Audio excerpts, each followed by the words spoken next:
Okay, so as you guys can tell by the title, we are going to be talking about the next chapter of One Punch Man, which is going to be dropping probably on Wednesday, because now the chapters tend to drop on Wednesdays and not Thursdays. But anyway, that's besides the point, because as you guys can tell by the title, we're going to be talking about the next chapter of One Punch Man, which is chapter 163. And after chapter 162, 163 might be even more hype than the last chapter, which would surprise me because last chapter was pretty hype, but it's definitely not the climax of hype that we can get to, between Saitama versus Gaara. And I'm sure that's going to come in the, next few chapters that we're going to be receiving. But of course, before we get into all that good stuff, make sure you leave a like and subscribe to the channel if you are new, because if you can't already tell, I post a lot of One Punch Man content. And if you enjoy One Punch Man, then subscribing to the channel would be the best decision of your life, because there's going to be a lot of One Punch Man content, being just injected into your YouTube feed. But apart from that, let's just get into the video, because there are three main things I kind of want to talk about in this video. And let's start off with, some of the less hype stuff, which is, the S-Class heroes, because right now, we don't really know what's happening with them, because they kind of just got sent away from the whole water typhoon thing, and Pig God saved everybody that was around that area at the time. So I'm guessing we might see them in the next chapter or the chapter after this one, because I feel like it's kind of necessary to switch the attention away from Saitama versus Gaara for the moment. And I feel like now is probably the best time, because we see that in the last chapter, Saitama told Tario, he asked him, do you want me to stop Gaara? And that's where the chapter ended. So the next chapter, starting off with the S-Class, would be a good way to kind of tease the audience that we're gonna see Saitama versus Gaara officially begin in the next time we see them. So I feel like now that we are going to be going to the S-Class, or assuming that we go to the S-Class in the next chapter, I'm hoping that we come across obviously Psychos, because I feel like since the manga right now is changing up a few things from the webcomic, I'm hoping that we might maybe even see Fubuki versus Psychos whilst the S-Class are still there, because we know that right now the S-Class aren't in the best condition to actually fight. So Fubuki might ask them to kind of leave this between Psychos and Fubuki and let them battle it out and let them talk it out, whilst the S-Class kind of stand back and just observe what's happening. I feel like that's something that could definitely happen, or we could just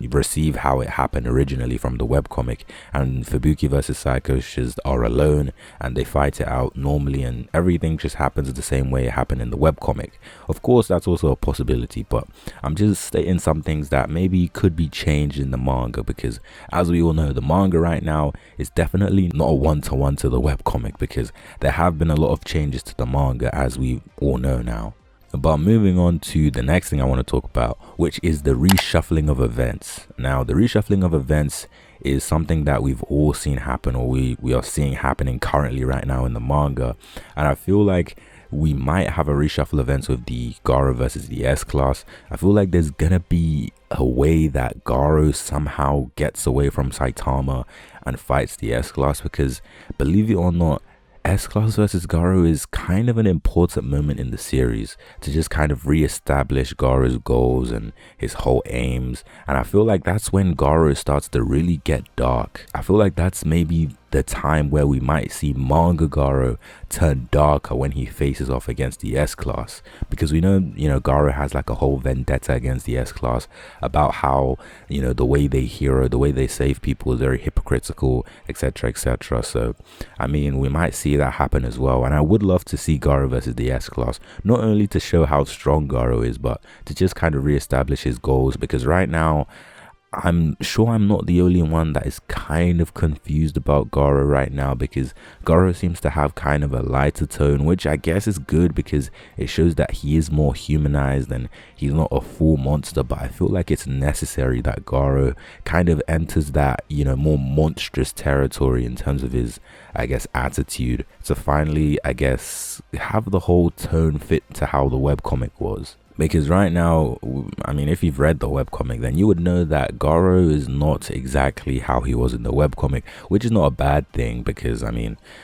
being one-to-one with the webcomic sometimes isn't always the best thing to do, and I feel like the manga has done as good as it can do, because I feel like the manga isn't supposed to be a one-to-one to the webcomic. It's supposed to be a revised and better version. So I'm sure Murata and One know what they're doing, but they're just kind of, I guess,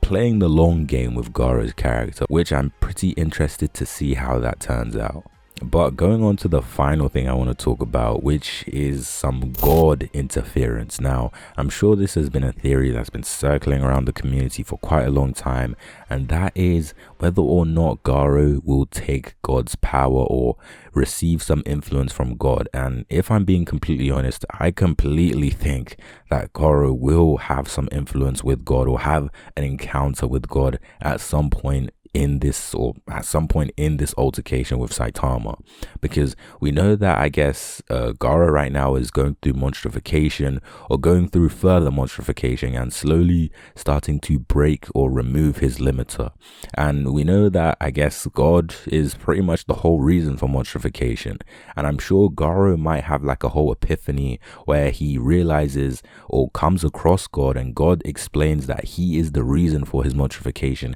and he's the reason for monsters around the globe. So I'm sure that,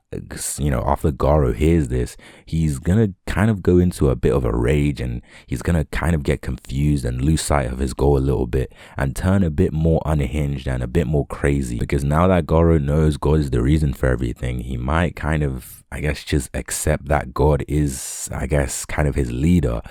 which I guess isn't really Garo's type of character, but it's definitely a possibility. Or we could see Garo go against God and completely reject God's influence. That's definitely a possibility I see happening as well. I feel like those are two very reasonable things to, I guess, theorize about, because if Garo does accept God's influence, then that's pretty much implying that Garo has given into, I guess, working under someone, since I'm pretty sure it's obvious that if you receive God's power, you're gonna turn into kind of like a homeless emperor type of figure, where you become kind of like a disposable disciple for God, where he can kind of just throw you away anytime he wants. Like the homeless emperor again is a best example for this, but I'm not too sure if Garo is gonna fit that type of character, so I'm betting on Garo probably going against God and not receiving his power, and just further monstrifying the way he has been so far in the series. And of course, there's that whole Tario theory where Tario might, end up dying somehow, or fake dying, or somehow God,